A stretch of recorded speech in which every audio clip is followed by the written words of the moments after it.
வணக்கம் ஃப்ரெண்ட்ஸ். இன்றைக்கி நம்ம ஜெர்மனியில் இப்போ 2024 வந்து பார்த்திங்க அப்படின்னா என்ன மாதிரியான ஜாப்ஸ்க்கெல்லாம் அதிகமான ரெக்ரூட்மெண்ட்ஸ் போயிட்டுருக்கு அப்படிங்கிறத பற்றி தான் நம்ம பார்க்க போகிறோம். இப்போ நம்ம பார்க்கக்கூடிய இந்த 10 ஜாப்ஸ் தான் வந்து 2024 அவைலபிளாக அப்படின்னு கேட்டிங்கன்னா கிடையாது. இது இல்லாமல் இன்னும் நிறைய ஜாப்ஸ் வந்து அவைலபிளாக இருக்குது. நம்ம எப்படி இந்த 10 ஜாப்ஸை வந்து அதாவது இந்த டாப் 10 ஜாப்ஸ் அப்படிங்கிறத எடுத்துக்கோன்னு பார்த்தீங்கன்னா நம்மகிட்ட நிறைய சப்ஸ்கிரைபர்ஸ் வந்து எனக்கு இந்த மாதிரி ஜாப் வேணும், இந்த மாதிரி ஜாப் வேணும், நான் இந்த இண்டஸ்ட்ரியில் இருக்கேன் அப்படிங்கிற அந்த ரெக்குவயர்மெண்ட்டை பேஸ் பண்ணி அதுக்கு ரிலவெண்ட்டாக இருக்கக்கூடிய ஒரு 10 ஜாப்ஸை தான் வந்து பார்த்திங்க அப்படின்னா இந்த இடத்துல நம்ம எடுத்திருக்கோம். ஸோ இது இல்லாமல் இன்னும் நிறைய இண்டஸ்ட்ரியில் வந்து பார்த்திங்க அப்படின்னா நிறைய ரெக்ரூட்மெண்ட்ஸ் போயிட்டு தான் இருக்குது. ஸோ இந்த 10 ஜாப்ஸ் அப்படிங்கிறது இந்த இண்டஸ்ட்ரியில் இருக்கிறவங்களுக்கு கண்டிப்பாக இப்போ நம்ம சொல்லக்கூடிய ஜாப்ஸுக்கு நீங்கள் அப்ளை பண்ணுற மாதிரி இருந்ததுன்னா நிறையவே சான்சஸ் இருக்குது உங்களுக்கு ஜெர்மனியில் போய் உங்களுக்கு செட்டில் ஆகிறதுக்கு. ஸோ அந்த மாதிரியான ஜாப்ஸை பற்றிய டீட்டெயில்ஸ் தான் நம்ம இங்கே பார்க்க போகிறோம். மேலும் இந்த ஜாப்ஸில் சொல்லக்கூடிய சேலரிஸ் எல்லாமே ஒரு அப்ராக்சிமேட் ஃபிகர் தாங்க. இது வந்து ஃபிக்ஸ்டான்னு கேட்டிங்கன்னா இல்லை அப்படின்னு தான் சொல்லுவேன். பிகாஸ் உங்களுடைய சேலரி வந்து பார்த்தீங்க அப்படின்னா இட் வில் கெட் ஃபிக்ஸ்ட் எப்படி அப்படின்னு பார்த்தீங்கன்னா டிபெண்டிங் ஆன் உங்களுடைய ஸ்கில்லு, உங்களுடைய இன்டர்வியூ பெர்ஃபார்மன்ஸு, உங்களுடைய ப்ரீவியஸ் எக்ஸ்பீரியன்ஸு, இதையெல்லாம் பேஸ் பண்ணி தான் your salary will be fixed அப்படிங்கிறது நான் சொல்லி தெரிய வேண்டாம், உங்களுக்கே கண்டிப்பாக தெரியும். ஸோ ஆவரேஜாக ஒரு இந்த எக்ஸ்பீரியன்ஸ் இருக்குது, இந்த டெசிக்னேஷனுக்கு இவ்வளோ சேலரி கிடைக்கிறதுக்கான சான்சஸ் இருக்குது அப்படிங்கிறது தான் நம்ம சொல்கிறோம். பட் இங்கே எடுத்துருக்கக்கூடிய 10 ஜாப்ஸுங்கிறது 2024 இப்போ ரெக்ரூட்மெண்ட்ஸ் வந்து நிறைய கம்பெனிஸில் போயிட்டு இருக்கக்கூடிய ஜாப்ஸை தான் நம்ம இங்கே எடுத்திருக்கோம். ஸோ அதில் கண்டிப்பாக உங்களுக்கு வந்து ஹெல்ப்ஃபுல்லாக இருக்கும் அப்படிங்கிறதுல வந்து பார்த்திங்கன்னா நாங்களும் நம்புகிறோம்.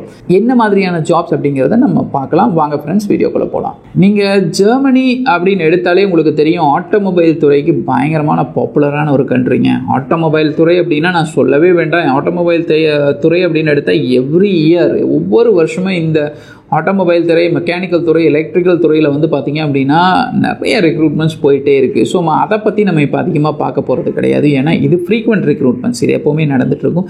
பட் இது இல்லாமல் வந்து பார்த்திங்கன்னா இப்போது டெக் அப்படிங்கிறத எடுத்துக்கலாம். ஒரு டெக்னாலஜி துறை அப்படின்னு நீங்கள் எடுத்தீங்க அப்படின்னா உங்களுக்கு வந்து டெக்னாலஜியிலேயே உங்களுக்கு ஹெல்த் கேரும் சரி, ஃபினான்ஸும் சரி, மேனுஃபேக்சரிங் துறையும் சரி, இதுக்கு சம்மந்தப்பட்ட துறைகள் வந்து பார்த்திங்க அப்படின்னா வளர்ந்துட்டே இருக்குது அப்படின்னு சொல்லி நம்ம சொல்லலாங்க. ஏன்னா உங்களுக்கு டெக்னாலஜி எக்ஸ்பர்ட்ஸ் வந்து ஃபினான்ஸ்லேயும் தேவைப்படுறாங்க, மேனுஃபேக்சரிங் இண்டஸ்ட்ரியிலையும் தேவைப்படுறாங்க, ஹெல்த் கேர்லேயும் தேவைப்படுறாங்க. ஸோ அதனால் இந்த துறைக்கு ரெலவெண்ட்டாக இருக்கக்கூடியவங்களும் வந்து பார்த்திங்க அப்படின்னா நிறைய பேர் வந்து ரெக்ரூட்மெண்ட்ஸ் நடந்துகிட்ருக்கு. ஸோ அதுக்கு அப்ளை பண்ணாலும் உங்களுக்கு நிறையவே சான்சஸ் இருக்குது அப்படின்னு நம்ம சொல்லலாங்க. ஜெர்மனியை பொறுத்தளவுக்கு நாட் ஓன்லி ஆட்டோமொபைல் துறை, இது இல்லாத துறைகளும் வந்து பார்த்திங்கன்னா நிறைய ரெக்ரூட்மெண்ட்ஸ் போயிட்டுருக்குங்க. ஸோ இதில் முதல் துறைன்னு எடுத்தோம்னா டெக்னாலஜி அப்படின்னு நம்ம எடுத்துக்கலாங்க. டெக்னாலஜியை பொறுத்தளவுக்கு வந்து பார்த்திங்கன்னா உங்களுக்கு டேட்டா சயின்டிஸ்ட் அதிகமாக தேவைப்படுறாங்க, யூஎக்ஸ் உங்களுக்கு டிசைனர்ஸ் அதிகமாக தேவைப்படுறாங்க, சைபர் செக்யூரிட்டி அனலிஸ்ட் அதிகமாக தேவைப்படுறாங்க, ஆஸ் யூஷுவல் உங்களுக்கு வெப் டெவலப்பர்ஸ் அதிகமாக தேவைப்படுறாங்க, ஒரு software programmer and software developers அதிகமாக தேவைப்படுறாங்க. ஸோ ஐடி அப்படின்னு எடுத்திங்கன்னா இந்த துறை இப்போ நம்ம சொல்லக்கூடிய இந்த டெசிக்னேஷன்ஸ் வந்து பார்த்திங்கன்னா ஃப்ரீக்வெண்ட் ரெக்ரூட்மெண்ட்ஸ் வந்து பார்த்திங்க அப்படின்னா நடந்துகிட்ருக்கு. This is not only Germany இல்லாத வந்து வேறு கண்ட்ரீஸ்லேயும் இது எவர்கிரீன்னே நம்ம சொல்லலாம், இதுக்கான ரெக்ரூட்மெண்ட்ஸ் ஃப்ரீக்வெண்ட்டாக நடந்துகிட்டே இருக்குது. ஸோ ஐடி துறை ஒன்று அப்படின்னு எடுத்தோம்னா இந்த டெசிக்னேஷன்ஸ் வந்து பார்த்திங்கன்னா ரெக்ரூட்மெண்ட்ஸ் போயிட்டுருக்கு. எக்ஸ்பீரியன்ஸ் அப்படின்னு எடுத்தோம்னா இந்த துறையை பொறுத்தளவுக்கு குறைஞ்சபட்சம் ஒரு 2லேருந்து ஒரு 5 வருஷம் 6 வருஷம் எக்ஸ்பீரியன்ஸ் இருந்ததுன்னா வந்து நல்ல ஒரு சேலரி ஏர்ன் பண்ணலாம். நான் சொல்ல வேண்டாம், யூரோப்பியன் உங்களுக்கு யூரோஸ்லேயே வந்து பார்த்திங்கன்னா உங்களுக்கு இயர்லி ஒரு 40லேருந்து ஒரு 70,000 யூரோஸ் வாங்குறதுக்கான நிறையவே சான்சஸ் இருக்குது அப்படின்னு நம்ம சொல்லலாங்க. இரண்டாவது துறை வந்து பார்த்திங்க அப்படின்னா மார்க்கெட்டிங் அண்ட் சேல்ஸுங்க. இது எல்லா கண்ட்ரிலையும் எல்லா கம்பெனிஸ்லேயும் இதுக்கான எக்ஸ்பர்ட்ஸ் தேவைப்பட்டுகிட்டே தான் இருக்காங்க. ஸோ மார்க்கெட்டிங் அண்ட் சேல்ஸுங்கிறது வந்து பார்த்திங்க அப்படின்னா நான் தான் சொன்னேன், ஒரு எவர்கிரீன் துறை அப்படின்னு நம்ம சொல்லலாம். இதை பொறுத்தளவுக்கு வந்து பார்த்திங்கன்னா ஒரு எக்ஸ்பீரியன்ஸுங்கிறது எகெயின் ஒரு 2 to 5 இயர்ஸ் இல்லை 6-7 இயர்ஸ் இருந்ததுன்னா உங்களுக்கு நல்ல சேலரி வாங்குறதுக்கு சான்சஸ் இருக்குது. ஸோ இது எவ்வளோ சார் அப்ராக்சிமேட்டாக வரும்னா இயர்லி நான் சொல்கிறேனே, இயர்லி உங்களுக்கு பேக்கேஜ்னு எடுத்த அரவுண்ட் உங்களுக்கு வந்து பார்த்திங்கன்னா ஒரு 40,000 யூரோஸ் வாங்குறதுக்கு உங்களுக்கு அதிகமான சான்சஸ் இருக்குதுன்னு நம்ம சொல்லலாம். அதாவது ஒரு விஷயத்தை தெளிவாக புரிஞ்சுக்கோங்க, ஓரளவுக்கு டீசெண்டான எக்ஸ்பீரியன்ஸ் இருந்தது, உங்களுக்கு அந்தளவுக்கு ஸ்கில்ஸ் இருந்தது அப்படின்னா இந்த சேலரி வாங்குறதுக்கு சான்சஸ் இருக்குது. Again this is a cross salary, not your net figure அப்படிங்கிறதையும் சொல்கிறேன். இதில் வந்து நிறைய டாக்ஸஸை டிடெக்ட் பண்ணுவாங்க. ஸோ என்னென்னலாம் உங்களுக்கு டிடெக்ஷன்ஸ் இருக்கோ எல்லாம் டிடெக்ட் பண்ணது போக உங்களுக்கு எல்கிட் யுவர் நெட் ஃபிகர். இப்போ நம்ம சொல்கிறது எல்லாமே cross figures. And next one அப்படின்னு எடுத்தோம்னா ஹியூமன் ரிசோர்ஸஸ். இந்த ஹெச்ஆர் மேனேஜர்ஸ், ஹெச்ஆர் அசிஸ்டன்ஸ் இவங்கெல்லாம் இருக்காங்க இல்லைங்களா, இவங்களுடைய துறையும் வந்து பார்த்திங்க அப்படின்னா இந்த ஜெர்மனியை பொறுத்தளவுக்கு எந்த வருஷமும் குறையாமல் ஓரளவுக்கு டீசெண்டாக போயிட்டே இருக்குது இதோடைய ரெக்ரூட்மெண்ட்ஸ் அப்படின்னு சொல்லலாங்க. இதுக்கும் எகெயின் வந்து ஓரளவுக்கு எக்ஸ்பீரியன்ஸ் அதிகமாக எதிர்பார்ப்பாங்க. தட் இஸ் அட்லீஸ்ட் ஒரு 3 to 6 இயர்ஸ் இருந்தது அப்படின்னா ஒரு டீசெண்டான ஒரு சேலரி வாங்குறதுக்கு சான்சஸ் இருக்குது. அப்படி எவ்வளோ தான் சார் வாங்கலாம் அப்படின்னு கேட்டிங்க அப்படின்னா, ஆக்சுவலாக ஒரு ஆவரேஜாக எடுத்துக்கலாமே. ஆவரேஜாக கன்சல்டேட் பண்ணிங்க அப்படின்னா உங்களுக்கு ஒரு கிராஸ் ஃபிகர் ஒரு 30,000 இயர்லி, நான் சொல்கிறேன் நாட் மந்த்லி, அதாவது உங்களுக்கு இயர்லி ஒரு 30,000 யூரோஸ் வாங்குறதுக்கும் சான்சஸ் இருக்குது அப்படின்னு சொல்லலாம். உங்களுக்கு ஸ்கில்ஸ் குறைவாக இருந்ததுன்னா இதோட உங்களுக்கு குறைவாக தான் நீங்கள் வாங்குறதுக்கு சான்சஸ் இருக்குது. If you are skilled in the same industry with all the certifications you have, if you have any experience, நல்ல ஒரு previous experience with some reputed companies, and if you have உங்களுக்கு ஒரு ஃபாரின் கண்ட்ரி எக்ஸ்பீரியன்ஸ் எல்லாம் இருந்ததுன்னா you can earn more than 30,000 euros per year அப்படிங்கிறது ஆனுவலாக நீங்கள் earn பண்ணுறதுக்கு நிறையவே சான்சஸ் இருக்குன்னு நம்ம சொல்லலாங்க. அண்ட் நெக்ஸ்ட், இதுவும் ஒரு எவர்கிரீன் தாங்க, ஹெல்த் கேர் துறை.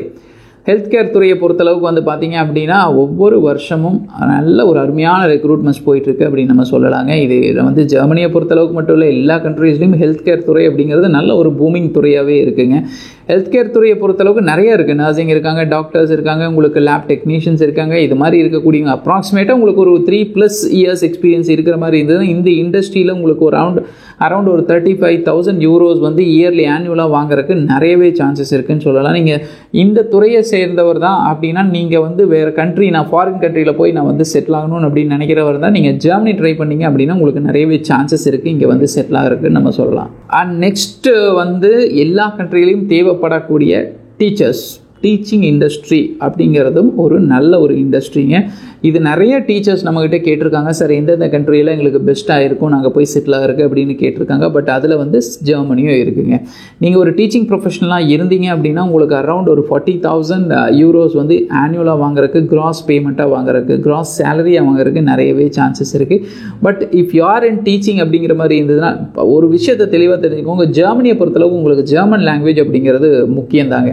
ஏன்னா நீங்கள் ஜெர்மன் லாங்குவேஜ் தெரிஞ்சிருக்கிற மாதிரி இருந்ததுன்னா நல்ல ஒரு ஆடட் அட்வான்டேஜ் அப்படின்னு சொல்லலாம். ஏன்னா priority will be given to you if you R into teaching industry அப்படிங்கிற மாதிரி இருந்ததுன்னா. At the same time if you know German அப்படிங்கிற மாதிரி இருந்ததுன்னா தெர் ஆர் மோர் சான்சஸ், நிறையவே சான்சஸ் இருக்குது. நீங்கள் போய் ஜெர்மனியில் ஒரு வேலைக்கு அப்ளை, ஒரு ஜெர்மன் தெரியாத ஒருத்தர் அப்ளை பண்ணுறக்கோ ஒரு ஜெர்மன் தெரிஞ்ச ஒரு அப்ளை பண்ணுறக்கும் நிறையவே டிஃப்ரென்ஸ் இருக்குது. இஃப் யூ நோ ஜெர்மன் அப்படின்னா த priority will be given to you அப்படிங்கிறத நம்ம சொல்லலாங்க. ஸோ நல்ல ஒரு சேலரியில் செட்டில் ஆகிறதுக்கு சான்சஸ் இருக்குது. பட் மேக் ஷுர் தட் உங்களுக்கு ஜெர்மனி தெரிகிற மாதிரி இருந்ததுன்னா, ஜெர்மன் தெரிகிற மாதிரி இருந்ததுன்னா இட்ஸ் ஆடட் அட்வான்டேஜ் அப்படின்னு நம்ம சொல்லலாம்.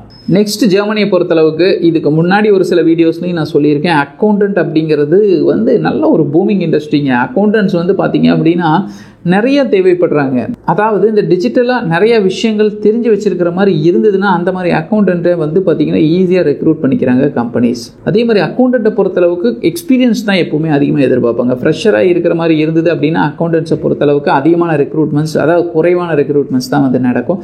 ஸோ அட்லீஸ்ட் உங்களுக்கு ஒரு 5+ இயர்ஸ் எக்ஸ்பீரியன்ஸ் இருக்கிற மாதிரி இருந்ததுன்னா you can earn வந்து நல்லா டீசெண்டான ஒரு பேக்கேஜ் ஏர்ன் பண்ணலாங்க. That is you can earn around ஒரு 50,000 யூரோஸ் ப்ளஸ் கூடி நீங்கள் தாராளமாக ஏர்ன் பண்ணுறதுக்கான chances இருக்கு. Again I am telling you it is all gross figures. Is the salary fixed for accountant அப்படின்னு கேட்டிங்க அப்படின்னா இல்லைன்னு தான் நான் சொல்லுவேன். ஏன்னா இது எல்லாமே உங்கள் ப்ரீவியஸ் எக்ஸ்பீரியன்ஸ், உங்களோட interview performance as well as the skills, the certifications இதெல்லாம் பேஸ் பண்ணி உங்களோட சேலரி ஃபிக்ஸ் பண்ணப்படும். பட் ஆவரேஜாக இந்த சேலரி வாங்குறதுக்கு நிறைய சான்சஸ் இருக்குது அப்படிங்கிறக்காக தான் இந்த சேலரி நம்ம இங்கே கொண்டு வந்திருக்கோம். Again it is a gross figure அப்படிங்கிறதையும் தெரிஞ்சுக்கோங்க.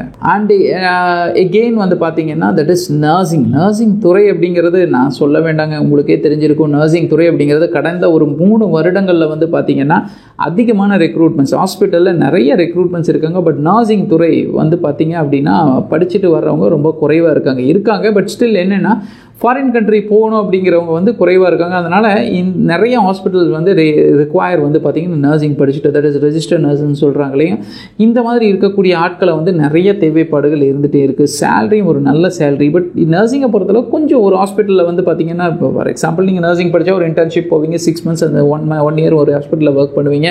அதுக்கப்புறம் ஏதாவது ஒரு சில ஹாஸ்பிட்டல்ஸில் வந்து 1 or 2 years எக்ஸ்பீரியன்ஸ் இருக்கிற மாதிரி இருந்ததுன்னா நீங்கள் ஜெர்மனி அப்ளை பண்ணால் நிறையவே சான்சஸ் இருக்குது அப்படின்னு சொல்லாங்க. நீங்கள் சேலரியும் வந்து பார்த்தீங்கன்னா நல்ல சேலரி வாங்குறதுக்கு சான்சஸ் இருக்குங்க. அரவுண்ட் வந்து கேன் ஏர்ன் அரவுண்ட் ஒரு 60,000 யூரோஸ் ஆனுவலாக கிராஸ் சேலரி ஏர்ன் பண்ணுறதுக்கும் நிறையவே சான்சஸ் இருக்குங்க.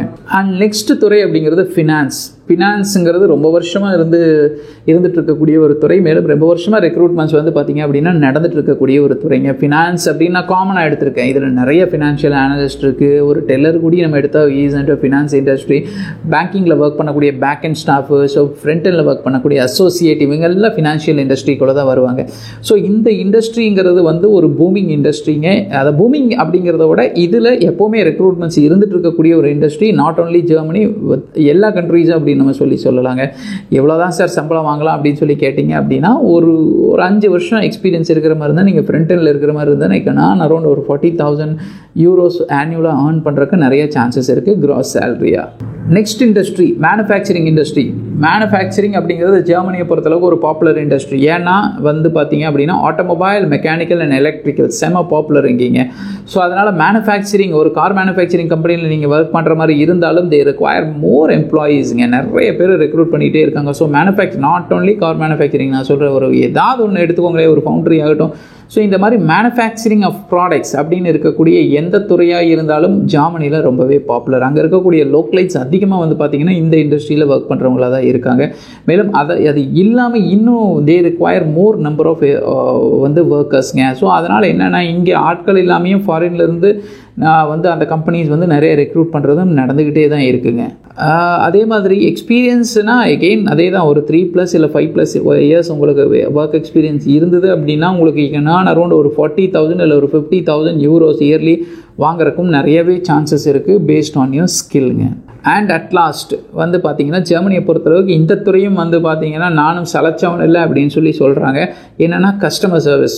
நீங்கள் வந்து இதுக்கு முன்னாடி நிறையா கண்ட்ரீஸை பற்றி நம்ம போட்டிருப்போம். அதில் கஸ்டமர் சர்வீஸை ஃபர்ஸ்ட்டாக கொண்டு வந்திருப்போம். ஜெர்மனியை பொறுத்தளவுக்கு இதை கடைசியாக கொண்டு வந்திருக்கோம். ஏன்னா இந்த ஜெர்மனியை பொறுத்தளவுக்கு அதை தான் சொல்கிறேன், ரொம்ப பாப்புலர் ஆட்டோமொபைலு, இந்த உங்களுக்கு மெக்கானிக்கலு, எலக்ட்ரிக்கலு, மேலும் இந்த மேனுஃபேக்சரிங் சம்மந்தமான ப்ராடக்ட் ரெலவெண்ட்டாக இருக்கக்கூடிய துறை அப்படிங்கிறது ரொம்ப செம பாப்புலர். பட் அப்போ கஸ்டமர் சர்வீஸ் வந்து பாப்புலர் இல்லையா அப்படின்னு கேட்டிங்கன்னா இதுவும் பாப்புலர் தாங்க. ஏன்னா ஜெர்மனி அப்படிங்கிறதும் கிட்டத்தட்ட ஒரு கொஞ்சம் டூரிசம் ஓரியன்டான ஒரு கண்ட்ரி தான். ஸோ கஸ்டமர் சர்வீஸ் அப்படிங்கிறது இங்கே ரொம்பவே popular. But when compared with other industries அப்படிங்கிறது இங்கே வந்து சேலரி அப்படின்னு நீங்கள் எடுத்தீங்க அப்படின்னா ஒரு 5 years ப்ளஸ் இருக்கக்கூடிய ஒரு customer service representative, customer service அசோசியேட்ஸ்க்கு வந்து பார்த்தீங்க அப்படின்னா they can earn around ஒரு 30,000 euros per year அப்படிங்கிறத நம்ம சொல்லலாங்க. பட் ஸ்டில் அதுக்காக கஸ்டமர் சர்வீஸில் இருக்கிறவங்க கம்மியாக ஏர்ன் பண்ணுறாங்களான்னா கிடையாது. If they have a good experience அப்படின்னு பார்த்தீங்கன்னா 50,000+ இல்லை 60,000+ ஒர்க் வந்து யூரோஸ் வந்து ஆனுவலாக வாங்கிட்டு ஒர்க் பண்ணக்கூடிய customer service representatives, customer service managers நிறைய பேர் இருக்கிறாங்கங்க. ஸோ இதுவும் இங்கே வந்து பார்த்தீங்க அப்படின்னா this is also a good industry அப்படின்னு நம்ம சொல்லலாம். ஸோ இப்போ பார்த்து இது எல்லா ஜாப்ஸும் வந்து பார்த்தீங்க அப்படின்னா இது வந்து கன்சாலிடேட் பண்ணி தான் எடுத்திருக்கோம். இதுதான் 2024 உங்களுக்கு வந்து ரெக்குவயர்மெண்ட் இருக்கா சார், மற்றதுலலாம் இல்லையா அப்படின்னு கேட்டிங்கன்னா அதுலேயும் இருக்குது. இது வந்து நம்ம எப்படி எடுத்திருக்கோம்னா சப்ஸ்கிரைபர்ஸ் வந்து என்ன நீட் இருக்கோ அவங்களுக்கு தகுந்த மாதிரி இங்கே வந்து நம்ம கன்சாலிடேட் பண்ணி எடுத்தது தான் இந்த பார்த்தீங்கன்னா இந்த டெசிக்னேஷன். ஸோ இதோட பார்ட் 2 வீடியோ ஏதாவது தேவைப்பட்டாலும் கேளுங்க. கண்டிப்பாக இன்னும் என்ன ரெக்ரூட்மெண்ட்ஸ் எல்லாம் வந்து ஜெர்மனியை பொறுத்தளவுக்கு போயிட்டுருக்கு அப்படிங்கிறத பற்றி இன்னும் கொஞ்சம் கூட டீட்டெயில்டாக கூட பார்க்கலாம். ஸோ இதுக்கு எப்படி சார் அப்ளை பண்ணணும் டைரெக்டாக without the help of the manpower consultancy அப்படின்னு பார்த்தீங்கன்னா ஜெர்மனியை பற்றி நிறைய வீடியோஸ் இதுக்கு முன்னாடியே போட்டிருக்கோங்க. டைரெக்டாக ஒரு இண்டிவிஜுவல் எப்படி ஜாப் போர்ட்டலில் டைரெக்டாக அப்ரோச் பண்ணி அப்ளை பண்ணுறதுங்கிற டீட்டெயில்ஸும் அதில் நம்ம ஜாப் போர்ட்டலோட லிஸ்ட்டோடு நம்ம கொடுத்துருக்கோம்.